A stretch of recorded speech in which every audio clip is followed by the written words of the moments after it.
The What Your Next podcast helps you build a TBR of future favorite books. In each episode, Lori and Maine interviews authors and book influencers to recommend books they loved for you to pick up today. If you're an avid reader, always looking for your next great read, then this show's for you. Hi, QB. Welcome to What Your Next podcast. Hi, thank you so much for having me. So happy to have you here. Tell us a little bit about yourself. Okay, so I'm QB Tyler. If you're not familiar with me, I write very forbidden, age gap, taboo, very steamy, sometimes emotional books, but always very spicy. I have books that are teacher-student. I have quite a lot of daddy books. Best friend's dad, dad's best friend, stepfather, godfather, adopted older brother, guardian ward, boss and employees, lots of age gap. Yes, and it's like, they're so good. It's just if you're looking for a good time and you're looking for something forbidden, you're like, how this is gonna work? These are the books for you. Yeah. So what got you get started writing? When did you start writing? What was the reason why? Were you a romance reader, or was it something you're always a writer and this is something you stumble upon and then stumble upon these forbidden conflicts that like, how do I resolve this? So I started writing probably in 2013. I started with fan fiction. I wrote 50 Shades of Grey fan fiction for about 5 years. And then toward the end of it, people were like, "You should publish." And I was like, okay, sure, I'll try it out just for fun. And went from there. So I don't write, obviously I don't write with Christian Anna in mind really anymore. And I don't write billionaire romances that much. But once I started publishing, I don't know, maybe from other books, I was like, I really like the forbidden aspect of romance. I like when two people are fighting against kind of everything just to be together. I don't really write a ton of conflict between the two characters. I write much more about like the external conflict and the people that will not be happy if they're together or other circumstances that would prevent them from being together. I started with a patient psychologist and it was cheating romance. And from there, I was like, okay, I think I want to do more like age gap, more he is like a parental figure for her. And that is where Unconditional came from. And then it was just from there. I think I just kept going and going and going. Yeah, my introduction to your work was the one where the husband cheated on her and they were getting divorced and then he's sick and then he's coming back. You know, like, I don't understand why you love me. Where he has amnesia and he's like, I love you. He's like, how did I cheat on you? That's an outlier, I would say, of my books. It doesn't have the same tone as all of my other books. It is an age gap, but it's a little bit smaller. And it's not like a forbidden book at all. It really is just. But then people love that book. They do.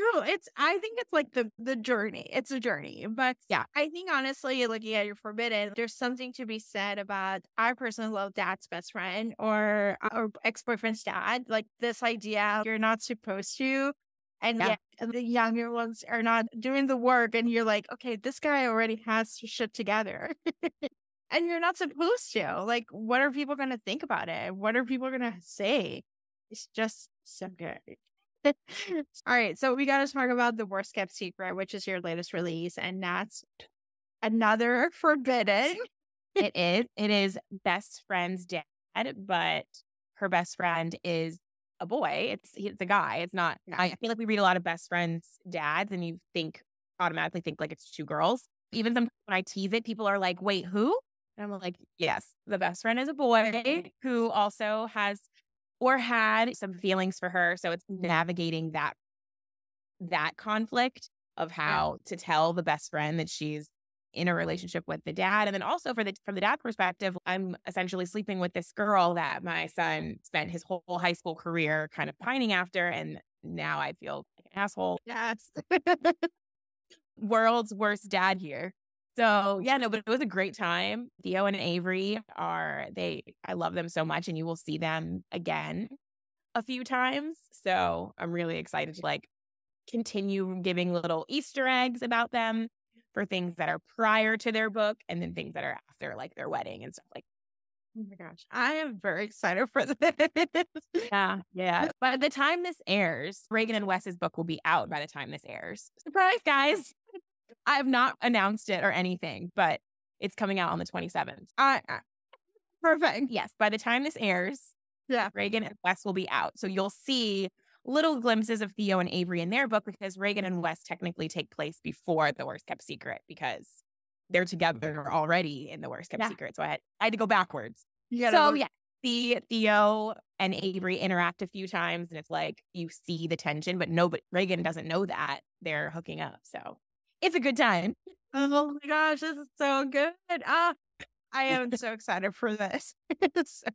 Me too. Hey, a gift, like a holiday gift you're just giving us. It is. That's why I haven't said anything and it's been very quiet. I'm literally just going to pop up next week and be like, hey guys. That's exciting. So let's chat some book recommendations because I think we have similar tastes for a book recommendation. Yeah. Yeah, I love yours truly. I love Abby. She is like the sweetest person. I met her at, I've met her a few times, but I talked to her at Steamylet in California over the summer. And she was I had her sign my yours truly. I was like, please.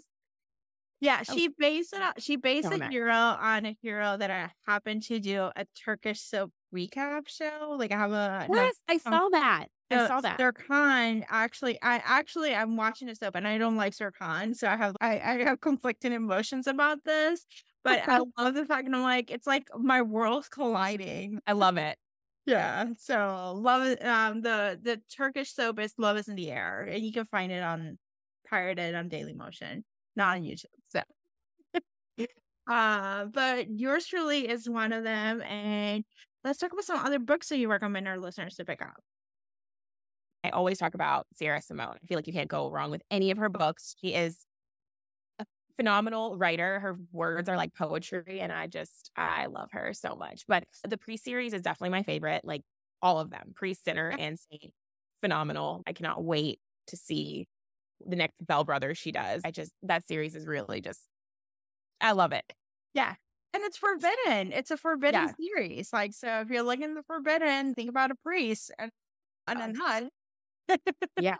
I just love the way that she really talks about religion and it's so great. And really anything by her. She is like my unicorn. That's And then also, what else did I say? Oh yeah, Still Beating by Jennifer Hartman. Love that book. I read that last year and I feel like I still have just not really stopped thinking about it. It is such a phenomenal story. Have you read that? I actually own the book. I'm not emotionally ready for the book. Yeah. And I definitely check your triggers with that one, but it's just, she is another one who just writes. So I cried and I'm not like a huge crier in books, but like, it was so good. So good. But yes, definitely make sure that you have the emotional bandwidth to like that. And then, yes, Magnolia Parks. Yes. Love my queen. My queen. She is just so fabulous. I again, those are books I read last year, but I love the way Jessa Hastings writes. She has such a way with words. Yeah. And sometimes I think people, authors sometimes can get caught up in metaphors. And she definitely is a very metaphor heavy author, but they all hit. I'm never like, wait, what is she trying to say? They're all just so relatable and beautifully written, but still like plain speak. Like it's not like I don't feel like I'm reading like Shakespeare where I'm like, what? So beautiful. So you're going to ask, who is your favorite character? Are you Julian, a Daisy, Magnolia, BJ? What one in this world which books do you prefer to do based on the series? So I'm going to be really honest with you, and people yell at me that know this about me. I have not read Daisy Hates yet. I've not read book 4. I've only read book 1 and 3. So when I say Magnolia Parks, I truly mean Magnolia Parks. It's not like the whole series as a whole. And honestly, it was not because I didn't want to read them. It was because of how her books are. Yeah. So like you read the end of 1 and then you read Daisy Hates and it's basically book 1, but from another perspective. And I was at the cliffhanger in book 1. I was like, absolutely not. I need to go right into book 3 because I need to know what the heck is going on. My plan is by the time that Into the Dark comes out, which I think is in February, to read book 2 and book 4. So we're just going by what I know. Magnolia is obviously my favorite. BJ is my second favorite, but Julian could be tied with BJ. I love Julian so much. Oh my God. Okay, so here's my story with Magnolia. So I read the first book, loved it, and I was like, in the ending, I was like, oh my gosh, I need to know. So I was gonna do the same thing. I jumped to 3, and then I was like, wait, I missed like a whole year. And I was like, we're gonna try. So I tried Daisy. And Daisy's writing is very different from Magnolia. Like there's footnotes, it's very Yeah. like, clinical. And I'm just like, what is happening? I'm not getting to Daisy. So I took a break from it. And about a year later, the books were coming out, publishers, and the publishers sent me the audiobooks. And I was like, let me just listen to it. And I ended up like reading Daisy and just skipping through the footnotes. So that's like how I managed to get through Daisy because I was like, I can't do the footnotes. So I skipped through the footnotes, and I know you're missing out like on Daisy's inner monologue, but I was like, I can't. Then I read the book 3, and I was like, wait, what is happening? Like, I need to know. Because like book 3, I finished book 3 like recently, and I was like, book 3 ends in a cliffhanger. And I'm like, Yeah. then I A go to serious, book 4, and serious cliffhanger. book 4 doesn't glance over the cliffhanger. We don't know what is happening. And but book 4, it's so good. Like you fall in love with Jillian, you fall in love with Daisy, and like the whole mess. And it's mafia, but it's like a little bit less about that. It's just like conflict, and you just love it. And then I'm actually at halfway through the book 5. I think book 5 is not necessary. I was like, Wait, Into the Dark? yeah, I have an access to it. Yeah. Oh my goodness. You're on my Rob list. I So book 5 is like, it helps you with the process and stuff like that. But I'm like,